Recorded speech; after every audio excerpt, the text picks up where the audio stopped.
Un saludo muy grande esta nueva semana a toda la audiencia de Yo Soy Digital Chile. Mi nombre es Cecilia Marras y estoy frente a la grata, exquisita compañía de Trinidad Siles, de Viviana Masobrio y con la ausencia de nuestra querida Gavita, pero como está en vacaciones, le mandamos un abrazo muy apretado.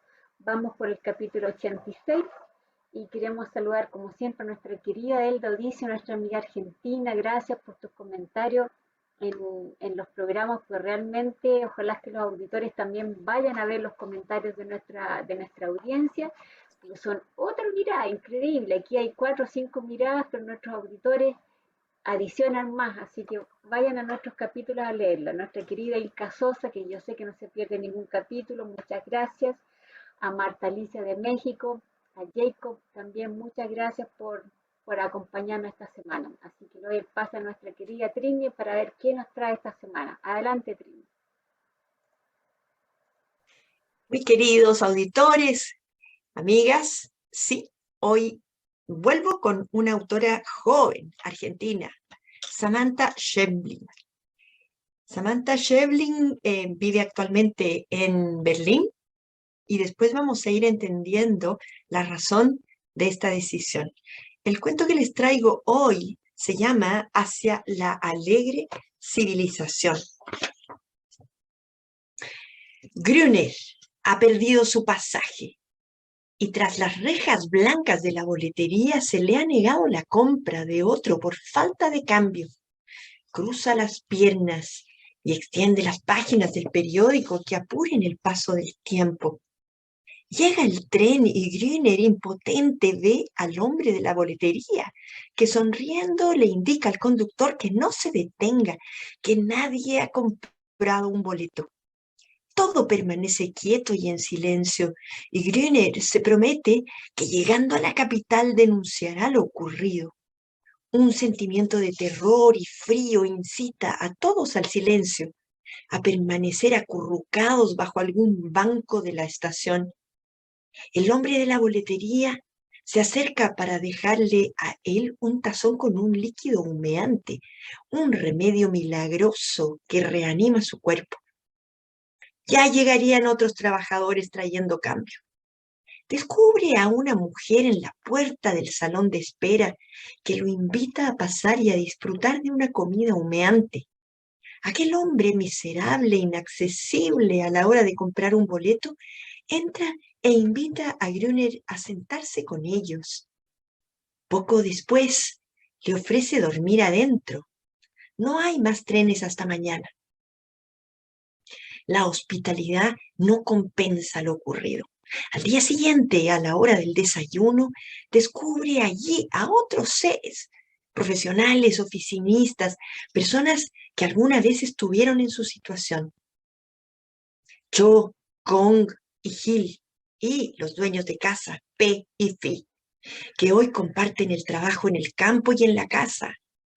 Invitan a Grüner a unirse a ellos en esa comunidad, a esa comunidad.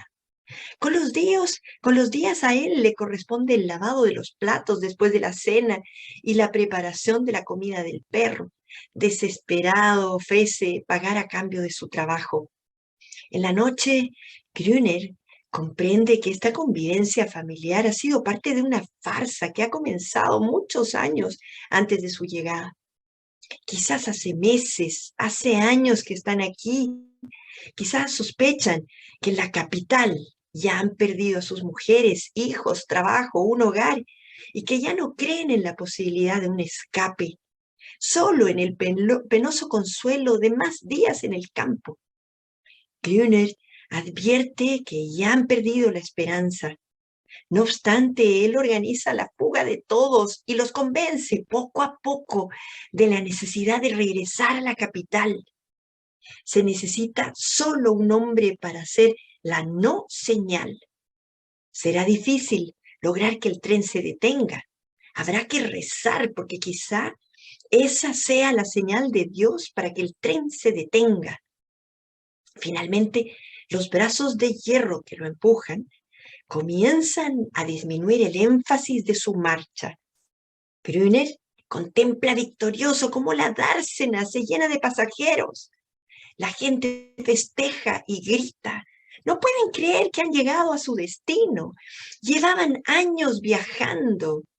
Cho, Gong y Gil logran entrar al tren. Sin embargo, Gruner, en un último impulso, decide rescatar también al perro. Momentos de espanto para todos los demás que creen que Gruner no logrará alcanzarlos. Gruner no puede fallarles. Él se aferra a la escalera trasera del tren y Gong lo ayuda a subir. Una última sensación común a todos es la del espanto. Intuir al llegar al destino que ya no habrá nada. Es un cuento estupendo, a mi juicio, del que hay que ir desentrañando una serie de significados más. Partiendo por la idea del tren, nuevamente nos encontramos en un contexto de un tren, pero esta vez en la estación, afuera. Todavía al tren no podemos acceder por las fuerzas del destino. Y basta hacer una alusión. El tren lleva años recorriendo sin que los pasajeros de adentro puedan salir. Seguramente están tan desesperados por llegar a alguna estación, poderse bajar e ir a la localidad que están buscando. Ni ellos pueden ingresar, ni los que están a la espera de poder subir al tren pueden subir al tren. Resulta ser un ambiente surrealista en que, bueno, lo no habitual, lo anormal, lo fantástico, resulta ser real. Aquí estamos conviviendo con una fantasía, pero que termina siendo real. La misma que va creando una impotencia ante la imposición, ante la coerción de la libertad, de nuestra libertad. Él quiere comprar un boleto y no hay cambio, lo que lo obstaculiza a tomar el tren, ese tren que lo iba a llevar hacia la alegre civilización. Otro sarcasmo en el cuento, ¿no? Hacia la alegre civilización. Eso quiere decir que lo que no es, lo que está fuera de esa civilización es triste.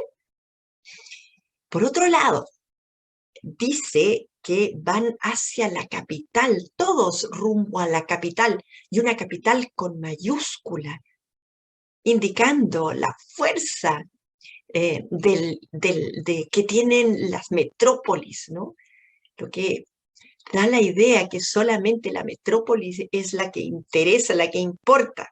El resto, a un lado, no tiene la importancia que tiene la capital. Y todos quieren ingresar a la capital, quieren volver a la capital. En la capital está todo, como haciéndonos ver que en estos pueblos no hay nada. Este cuento de esta chiquilla joven, Samantha Schweblin, resulta ser un cuestionamiento interesantísimo sobre lo que han sido las sociedades, lo que han sido los estados, lo que ha sido finalmente un régimen totalitario frente a la libertad del hombre. Yo no pude dejar de acordarme, no quiero crear polémica, pero sí sacar a relucir, bueno, los regímenes totalitarios que a uno le imponen una forma de vivir, una forma de relacionarse y de formar un tipo de sociedad, pero en la que la libertad es lo primero que se cuestiona. Entonces, efectivamente, aquí Samantha está interpretando un poco lo que puede significar en la vida de un ser humano un estado totalitario. Es ese estado que lo coarta a comprar libremente un boleto de tren y que le impone con una mezcla de ternura, dulzura, con un café caliente, con una casa hospitalaria, que curiosamente está en la misma estación, y que lo invita a tratar de disfrutar lo que les está ofreciendo ellos contra su libertad, pero a la que uno se termina acostumbrando. ¡Oh, terrible! Resulta ser fantástico, fantástica la forma en que esta autora nos va llevando a su propia historia personal. Como les decía en un inicio, Samantha vive desde el año 2012 en Berlín y ella junto a su pareja han decidido trasladarse a esa ciudad y llevar la vida que ellos quieren, porque, y lo dice ella en alguna entrevista, si ella permaneciera en Latinoamérica, en Argentina, donde la situación de vida y económica no le permitiría vivir de lo que ella escribe, no podría darse el lujo de poder escribir las novelas que quiere. Porque para poder llevar una vida de escritora, como lo hacen sus compañeros de trabajo o los otros escritores, tienen que renunciar a escribir para poder vivir. Y ella, en cambio, decidió tomarse la libertad y enfrentarse a la imposición de esta sociedad que no le permite tener una mejor vida como escritora, vivir en Berlín, donde gracias a la situación de vida y socioeconómica que le permite esa sociedad, se puede dar el gusto de escribir lo que quiere y a las horas que quiere. Ella finalmente ha logrado subirse a su propio tren de vida. Hay mucho más que decir y sé que la misma Viviana y bueno, y también Cecilia van a ir interpretando desde el título a otra serie de símbolos que ella ha ido dejando. Pero le cedo entonces la palabra a Viviana para que continuemos con la conversación. Hola, buenos días. Bueno, espero que estén todos muy bien. Eh, Se imaginarán que como Argentina, tal vez la resonancia personal y emocional y la conexión con la historia y con el devenir de nuestro país me tocó más de cerca, ¿no? Me removió más aspectos. Eh, y además este cuento está escrito en el año 2002, cuando todavía, por lo menos el libro, que se llama El núcleo del disturbio. No sé si podemos compartir ahora, Ceci, la foto, o eh, buscando información, encontré esta foto que me gustó mucho. Ahí la teníamos recién. Ahí, ahí vamos a compartirla al tiro. Ahí está. Que me gustó mucho porque desde varios aspectos, o sea, desde la actitud o la pose o la expresión facial de la escritora, ¿no? Es así como un poco desafiante, me gusta, que es un poco lo que hace también en su libro, ¿no? Nos desafía con esta mirada fantástica, surrealista que nos contaba. Y a su lado han ubicado justamente el libro en el que originalmente salió el cuento, porque después se hicieron otras compilaciones, que se llama El núcleo del disturbio. Y justamente el epígrafe resume un poco, ¿no?, lo que vamos a conversar hoy, porque dice Samantha Schweblin y una mirada irónica sobre el disturbio. Y en mi mente de argentina pensaba que el disturbio es un rasgo que nos caracteriza históricamente y mucho más en las últimas décadas, ¿no? Porque acá llegan las noticias, se habla de los piqueteros, las movilizaciones, es decir, es como que la movilización es permanente, el disturbio, el reclamo, uno reclama por blanco, otro reclama por negro, otro reclama por gris o por azul, es decir, hay días que se hablan de verdaderos días de furia, porque justamente sobre esa capital que menciona Samantha, convergen infinidad de grupos reclamando por, como les decía, por distintas razones, ¿no? Y yo leía un comentario que dice, el núcleo del disturbio, si hay un núcleo, hay una periferia, y justamente yo pensaba, primero las elecciones de las palabras, después lo vamos a ver en cuanto a la forma, las elecciones de las palabras de la autora son exquisitas, ¿no? Hay un detalle, un cuidado en la descripción, un uso del lenguaje que seguramente Trini por ahí nos va a contar qué le pasó a Samantha con el lenguaje, ¿no? En su infancia y otras cosas, porque esto ya lo hemos comentado en el taller respecto a esta autora que yo la conocí de la mano de Trini, por suerte. Y yo pensaba, porque Nosotros tenemos el cuento con el título Hacia la alegre civilización, y en otras publicaciones aparece Hacia la alegre civilización de la capital, o sea, ya en el enunciado, en el título aparece nombrada la capital. Y justamente la capital es como se nombraba y se sigue nombrando por costumbre a la ciudad de Buenos Aires, ¿no? A la ciudad capital de la Argentina, donde está instalado el gobierno federal, y por eso se la ha elegido como capital. Y ha sufrido embates, en algún momento se la quiso trasladar a Viedma, en este mismo momento Alberto Fernández está intentando está pensando en trasladarla, y esto tiene todo un significado político, simbólico y económico. Sin embargo, Buenos Aires se mantiene, inclusive Buenos Aires fue fundada 2 veces, o sea, fue fundada una vez, eh, la abandonaron porque los indios permanentemente los atacaban el fuerte que se había construido, y se fundó una segunda vez. Así que parece que tiene 7 vidas como los gatos, ¿no? Y justamente creo que por eso la autora elige eh, hablar como que la alegre civilización, pues bien decía Trini, bueno, la otra es triste, entonces, la alegre civilización está en la capital, está en esa ciudad de Buenos Aires, ¿no? Ese núcleo de la Argentina donde todo converge, y yo creo que la frase ya la usé alguna vez, pero es muy usada en mi país, que Dios está en todas partes, pero atiende en Buenos Aires. O sea, como el que los privilegios, los logros, los alcances están en Buenos Aires. Y esto tiene que ver con la historia argentina. Eh, ella aquí, por ejemplo, Sarmiento, que yo sé que los chilenos lo han oído nombrar, porque estuvo en Chile en un momento en que tuvo que escapar de la Argentina, hablaba de civilización o barbarie, ¿no? En uno de sus libros.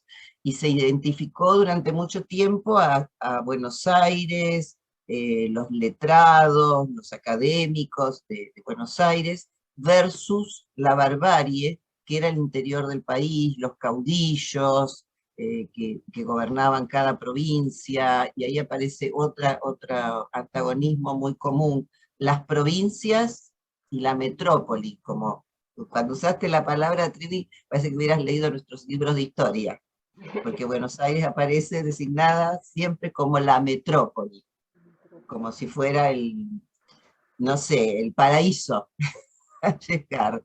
Y justamente se hablaba de las provincias o el interior versus la metrópoli. Y me siento bastante segura de hacer esta lectura, porque en una de sus declaraciones a la prensa, en una entrevista, Samantha dice: yo escribo como porteña. Es decir, todavía a pesar de, en este caso estaba escribiendo como porteña porque vivía en Buenos Aires todavía, pero según ella, sus producciones posteriores también las escribe como porteña.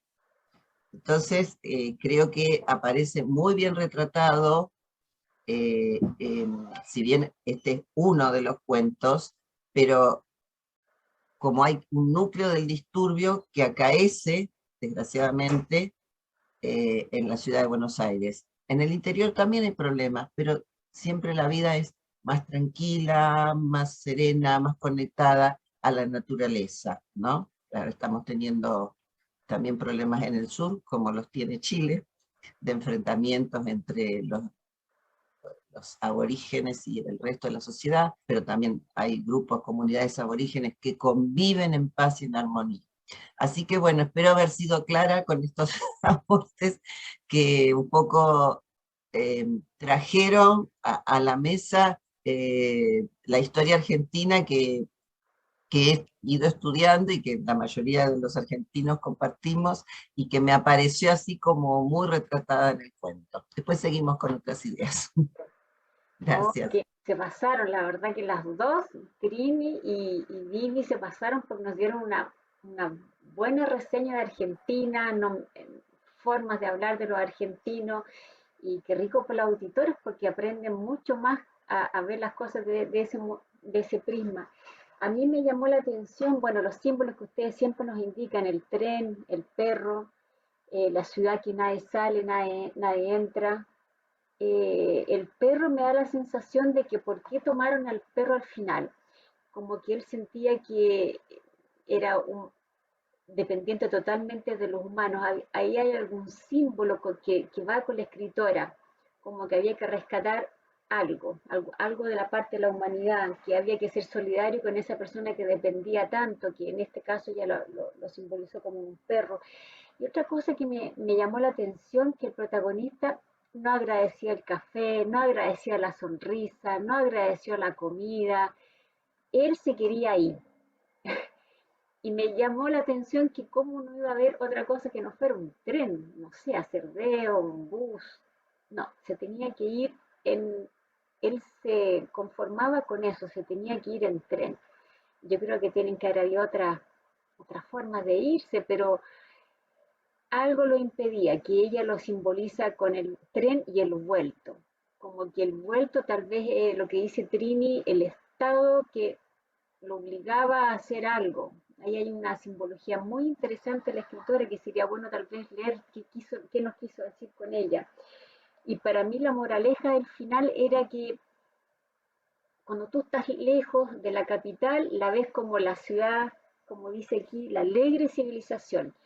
Y ella cuando se sube al tren, o sea, Gruner, cuando se sube al tren y miran hacia atrás y ven que están todos bajando, había vuelto, alegría, había vida en el pueblo, como me da la sensación de que cuando tú estás lejos de nuevo del lugar donde te estás yendo, ves todo con otros ojos. Por ahí me quedo. Adelante, Trini. Bueno, mencionas algunos hechos, ¿no? Había que salvar a todos, había que salvar al mundo, por tanto a un perro no se lo podía dejar tampoco. A esta autora, quien más le interesa es el lector, y menciona a Rebecca Solvin con una frase que dice mucho: un libro es un corazón que late en el corazón, en el pecho de otro. A ella le interesa mucho la reacción que vayan a tener los lectores con sus narraciones. De hecho, ella misma dice, un cuento es un recorrido emocional, una aventura a lo largo de una trama, pero se construye de a dos. Ella, de chica, fue una lectora más solitaria, tenía una personalidad muy introvertida, muy influida por el abuelo que la inició en la lectura. Ella comenzó a leer muy chiquita y de hecho tiene obviamente que mucha influencia de autores y se reconoce a Bradbury, por ejemplo, a Cortázar, a Kafka, pero hace su descubrimiento propio de una aventura muy personal, pero además muy generacional, que resulta ser muy novedosa. ¿En qué sentido? En que a los lectores nos despierta una serie de realidades, de mundos. Por ejemplo, detrás de esta lectura, de este cuento y de otros, uno se da cuenta que lo que ella quiere es advertirle al lector de los peligros que pueda correr. Cuidado, le dice, y advierte a tiempo que ella sí lo hizo con esa decisión, por ejemplo, de quedarse, ¿no? De quedarse en Alemania y descubrir que allí ella se siente más libre. Ella lo pudo hacer, no todos lo logran hacer. Por otro lado, está también la facilidad con que ella crea las atmósferas. Ella crea una tensión narrativa desde un inicio y lo crea porque le interesa tener al lector tenso, expectante, y lo maneja desde un inicio, con un lenguaje además atrapante, influyente. Uno quiere saber en qué va a terminar esto, uno se siente parte de los protagonistas y personajes que están ahí y los maneja con una facilidad y con un encanto. Ese encanto propio que uno lo descubre cuando le oye las entrevistas en los programas, en las redes. Es una mujer llana, encantadora, culta, sencilla, espontánea. Vale la pena escucharla. Y así como también vale la pena tratar de leer este cuento entero, porque, claro, con un resumen uno va perdiendo una serie de riquezas en los rincones del cuento. A mí, curiosamente, Viviana, me aparece este cuento en otra antología que es Pájaros en la boca. Y significando de nuevo la intromisión de algo en uno, ¿no? Pájaros en la boca, me están metiendo un pájaro en la boca y yo no lo quiero tener. ¿Hay algo de violencia en todo esto? Es posible, ¿no? Me gusta mucho la postura que tiene esta autora, jovencita, tiene hoy día 43 años, nació el año 78 en Buenos Aires y ella reconoce que el sello que le imprimió desde un inicio, su cultura, su sociedad, todavía lo tiene. Y de hecho, si bien ella trabaja en Berlín, se dedica a talleres para inmigrantes y esa pega le permite poder trabajar libremente escribiendo. Desde el año 2012 reside ella con la pareja en Berlín y van constantemente a Argentina, no dejan de lado la referencia de Argentina, de Latinoamérica. Y ella todavía, a pesar de tener sangre alemana, se siente muy extranjera. Pero ella es una ciudadana del mundo, como lo son estas generaciones nuevas, esas generaciones de jóvenes que desafían la culpa con la que muchos de nosotros crecimos, ¿no? Esta generación tiene la ventaja de vivir con menos culpas, como las que nosotros heredamos y que nos impidieron ser más libres. Me encanta esa postura que tiene ella y hay mucho más todavía. Yo me voy a referir simplemente a otro aspecto, ¿no? Que es interesante también tenerlo en cuenta. Eh, los nombres telegráficos de los personajes. Chong, Pi, Fi, que dan cuenta un poco lo que es, bueno, los nombres con los que hoy día nos conocen en la red o con los que tenemos que ir apareciendo, ¿no? No necesariamente un nombre que pueda envolver un significado religioso o tradicional. No, hoy día somos mecánicos, somos uno más en esta sociedad tan moderna. Este cuento, para ir terminando mi intervención, cuando ella tenía 23 años escribió este cuento, el año 2001, y gana un concurso con este cuento. El primer premio del concurso nacional Haroldo Conti, hacia la alegre civilización de la capital. Es magnífico, creo que hay que leerlo con calma, tratando de interpretar lo que nos quiere decir esta generación más joven, a nosotros, los que pertenecemos a otra, más pegada a las tradiciones y a las culpas. Hay mucho que aprender a pesar de lo críticos que podemos ser con estas generaciones de los millennials, de los centennials. Muy bien, le cedo la palabra nuevamente a Viviana. Sí, yo voy a tomar dos aspectos que mencionó Ceci. Uno referido al tren, y vuelvo, perdón, otra vez al contexto. Justamente durante mucho tiempo hubo pueblos en Argentina, pueblos pequeños, ciudades pequeñas, que solo estaban conectados a través del tren.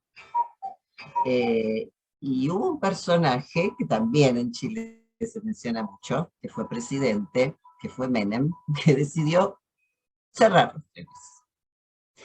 Y fue muy, hablaba Trini de decisiones, de imposiciones, de actitudes totalitarias, y por supuesto se imaginan que los ferroviarios fueron al paro, las movilizaciones, normalmente el disturbio. Y hay una frase de Menem que quedó para el bronce, para la historia no buena, que dice: ramal que para, ramal que cierra. O sea, ante la reacción de los ferroviarios, que tienen ¿cómo decirles? Una impronta muy fuerte. En un minuto, el que atiende la boletería, el dueño con su esposa de la estación, entre comillas, le dice: la ética del ferroviario. Y voy a agregar algo más. El papá de Jairo, un cantor que creo que también se conoce bastante acá, fue ferroviario, y tiene una canción muy bonita que los invito a escucharla, se llama así, El Ferroviario, donde él hace un detalle de las características de estos ferroviarios. El tema, y acá aparece una conexión fuerte con el cuento, en el sentido, yo sentí, cuando lo leí para el taller de Trini, encontré unos aspectos, y ahora encontré algo que en ese momento no descubrí, o no se me planteó, que aparecen varias cuestiones, el tema del tiempo, el tema del ritmo, la repetición, y los adjetivos ordinales. El tiempo, bueno, vieron que dice, bueno, ya pasó el tren, el de la mañana va a pasar a tal hora, los horarios de las comidas, y siempre en la Argentina la imagen del ferroviario con el reloj en la mano, ¿no? Los antiguos relojes de bolsillo. Y después el tema de la repetición, 3 veces aparece repetida en el cuento la frase del título, la alegre civilización. 2 veces aparece como la alegre civilización y otras aparece como la civilización alegre. Estas cosas las detecté en esta lectura, ¿no? Y les decía lo de los ordinales, porque dice, el primer bocado a la segunda tostada, por ejemplo. Están hablando del desayuno. ¿Por qué? Porque las cosas que sucedían, y que ahí quedaba el pobre Gruner, porque las cosas que sucedían le provocaban tal asombro, que muchas veces empezaba a comer y dejaba, porque yo me lo imaginaba así con la boca muy abierta, ¿no? Y aparte como le empezaban a imponer tareas, como decía Trini, ¿no? Hacer el desayuno, hacer la cena, y yo sentí, no sé si será porque en estas vacaciones estoy haciendo un cuento de poesía, de la cual reconozco soy malísima y me cuesta mucho, pero a descubrir el ritmo, la melodía, y yo encontré, decime Trini, vos que sos nuestra profe, cierta cadencia, cierta melodía en este cuento, en esas reiteraciones le va dando un ritmo, ¿no? Y me pareció muy valioso en términos de escribir. O sea, para mí la admiro muchísimo como escritora porque escribe de una manera muy, muy, muy original y muy interesante. Y respecto a los perros, fíjense que en el libro, con el título del núcleo del disturbio, aparecen 2 perros en la portada, porque son protagonistas inclusive de otros cuentos. Y hay una frase en este cuento que dice, que cuando Gruner lo ve al perro, dice, tiene la ocurrencia, Gruner, de pensar, de que los perros del mundo son el resultado de hombres cuyos objetivos de desplazamiento han fracasado. Hombres alimentados y retenidos a puro caldo humeante, a los que los pelos le crecen, las orejas se les caen y la cola se les estira. Hay como una identificación, ¿no? Como una simbiosis entre el hombre y el perro. Por eso será que Gruner no quiere, a pesar de todo el esfuerzo de armar el plan, casi se queda por salvar al perro. Pero se creó como una hermandad. Acá creo que se refiere al cuento en que los perros se pelean. Y también me quedé pensando en algo que dijo Trini. Sí, la primera publicación de este cuento aparece con este título. Y en el año 2009 hay una nueva recopilación de los cuentos de Samantha y se publican bajo el nombre de Pájaros en la Boca. Porque ella inicia no sé, su presentación en sociedad, digamos, con cuentos. Claro, con semejante narrativa en un cuento tenía que destacarse. Y después empieza a escribir novelas. Pero los temas son recurrentes. Vos, Trini, hablabas de la violencia, las relaciones familiares, las pérdidas, la búsqueda de los objetivos, y a mí me gusta cómo disfraza en este cuento de alguna manera las relaciones familiares bajo el encuentro de personas que no tenían nada que ver, y nos hablaba de que construyen una comunidad, y hay un papá y una mamá, que son P y Phil, o sea, el jefe de estación y su esposa, y los otros funcionan como hijos, inclusive la señora les da un beso en la frente cuando se van a dormir. O sea, como bien decías, Ceci, creo que hay símbolos para divertirse, ¿no? Para los autores, para los lectores que somos así medio fanáticos, para saborear, para sentir una cierta fruición en la lectura de estos cuentos. Y hay una crítica fuerte a las relaciones familiares, porque aparece, como bien lo señaló Trini en varias oportunidades, la imposición, el mandato, el sometimiento, y eso causa cierto escalofrío, ¿no? Y además, yo les decía esto del ritmo y del tiempo, el propio Gruner en una parte dice, todo se repite como en un ciclo natural, ¿no? Y esto es algo muy propio de los escritores fantásticos, el tema de lo circular, de lo repetitivo, bueno, no puedo dejar de mencionar a Borges en ese sentido, ¿no? Y ella lo reconoce, igual que a Cortázar y a otros previos a ella que han influido mucho, igual que otros extranjeros. Y un poco para cerrar, porque creo que nos podríamos quedar la mañana como siempre nos pasa,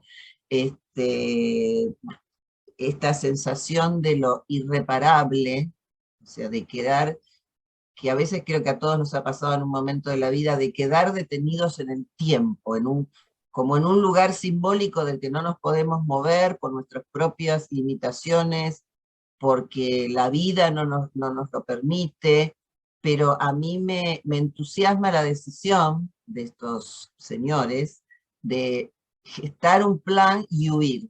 Y hay una parte del cuento que es muy significativa, porque Gruner creía que los otros tres oficinistas, pues son todos oficinistas, que también hay una tremenda ironía, ¿no?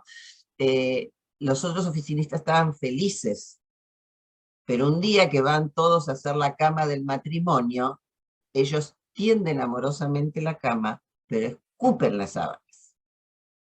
Y es ahí, en este gesto, donde Gruner se da cuenta que nadie está conforme, como nadie puede estar conforme cuando lo obligan a permanecer en un sitio y hacer las cosas que otro quiere, ya sea cazar conejos, como lo mandan a hacer a Chil, creo, o trabajar en el campo.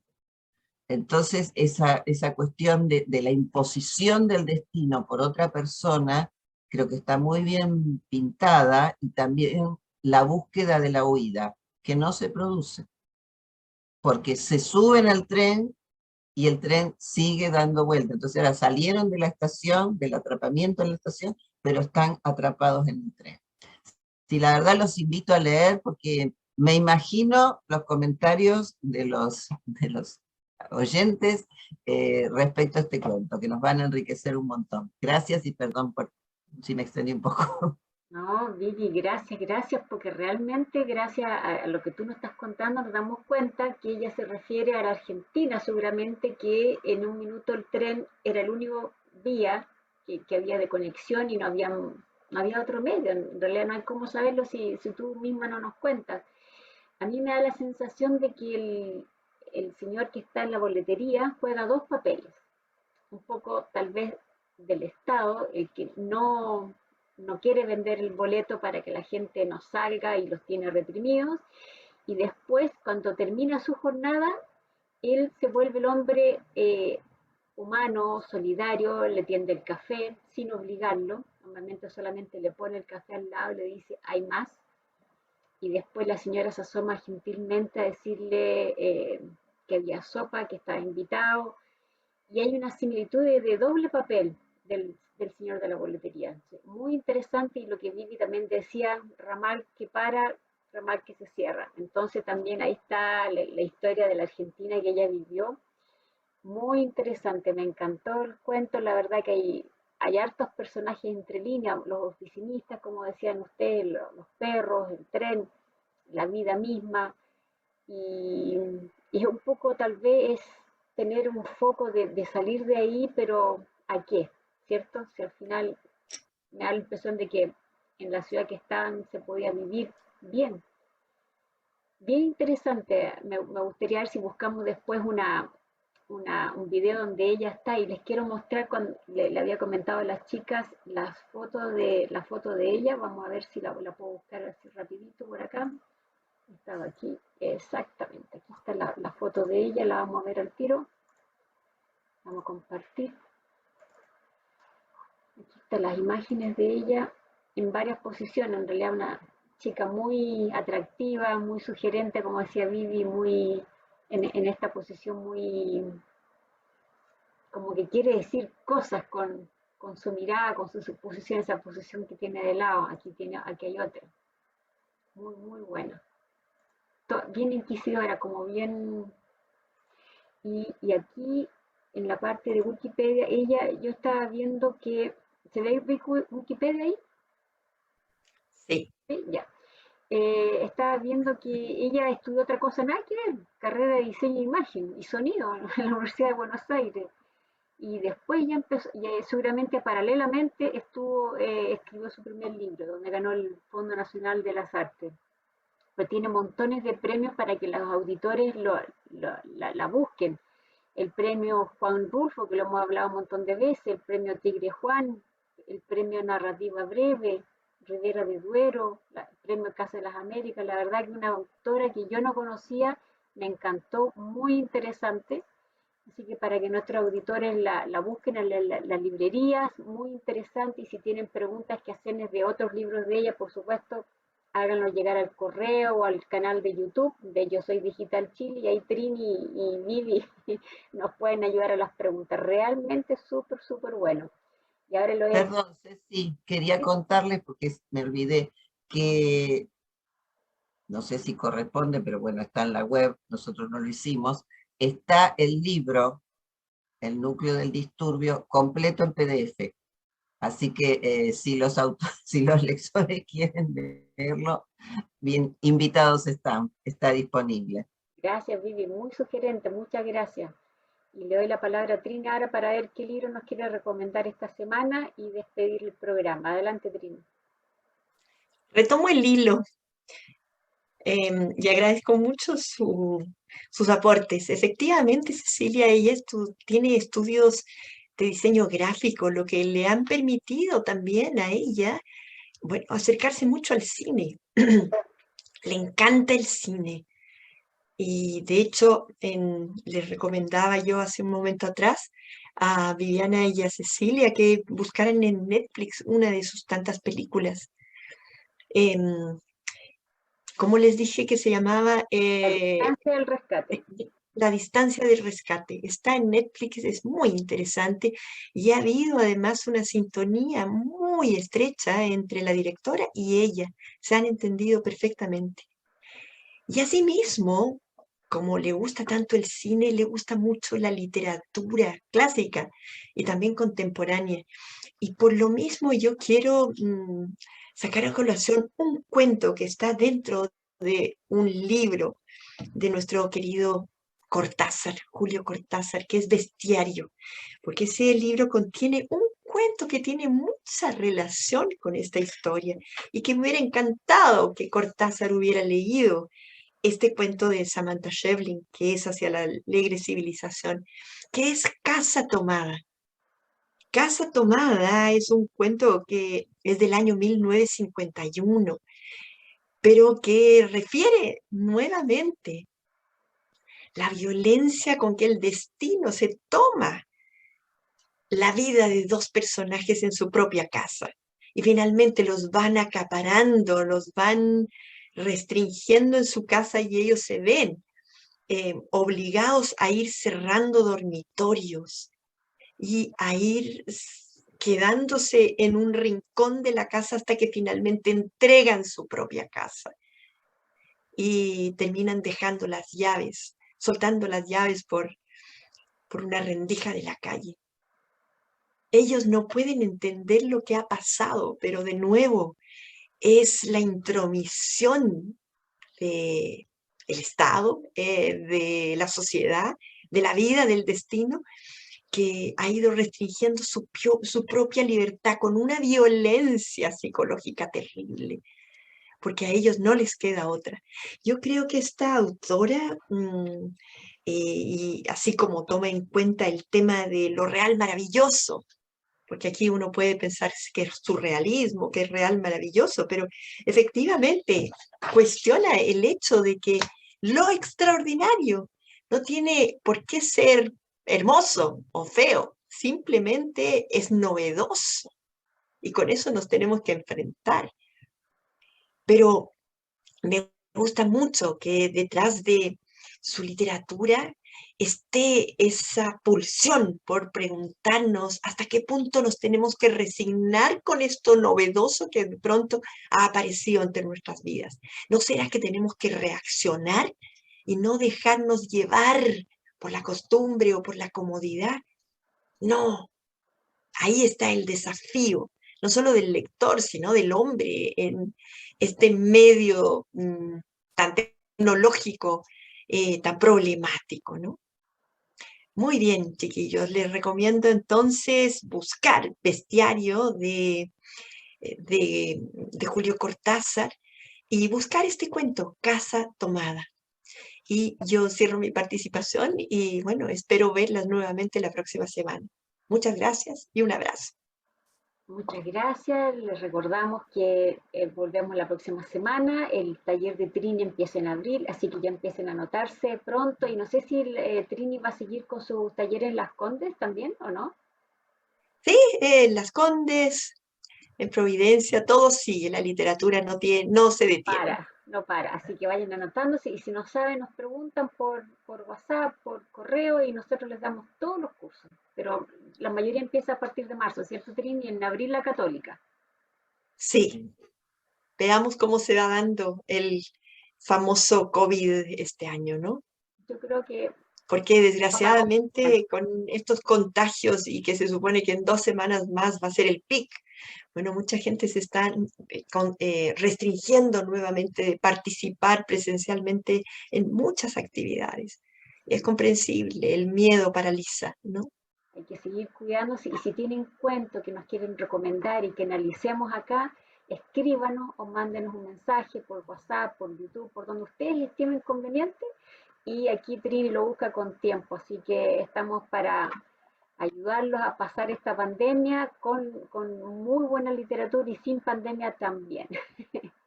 Un tremendo abrazo y hasta la próxima semana. Muchas gracias, un cariño Muchas enorme. gracias. Cariños.